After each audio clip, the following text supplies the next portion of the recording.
In the final video of this lesson, we will look at another of a firm's sources of equity finance, specifically preference shares.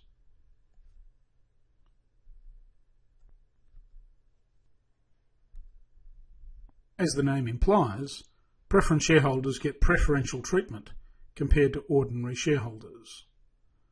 They enjoy a higher ranking when it comes to their right to receive a dividend. Unless they get their dividends in any given year, ordinary shareholders cannot be paid a dividend. They still rank behind debt holders, but ahead of ordinary shareholders. Preference shareholders also rank above ordinary shareholders in terms of their right to receive their share of the firm's assets if it is liquidated, after debt holders have received what they are owed. Unlike the variable dividend that is often received by ordinary shareholders, preference shareholders normally receive a fixed dividend.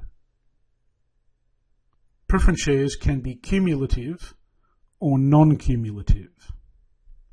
If preference shares are cumulative, it means that if dividends are not paid in any given year, because there is no profit or no cash, those missed dividends accumulate and they have to be paid out in future years. Unless and until they are, ordinary shareholders cannot be paid a dividend. If the shares are non-cumulative, dividends that are missed in previous years do not accumulate and don't have to be paid out in future years. Preference shares can also be redeemable or irredeemable. A redeemable preference share can be sold back to the company under certain circumstances.